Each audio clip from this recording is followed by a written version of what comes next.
Creating a filter in Gmail is actually very easy, and I'll show you how to do that. If you find this video helpful, please don't forget to like and subscribe. First thing I want you to do is log into your Gmail account.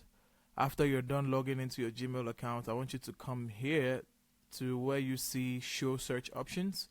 Click on it, and this is where you're going to create your filter.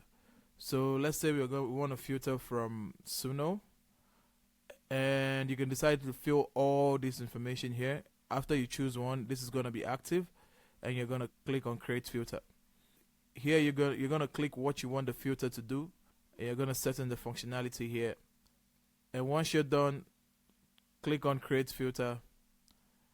To verify that the filter is active, you go to settings, you go to see your settings, and you go to filter and blocked addresses, and here you can see the filter that you just created.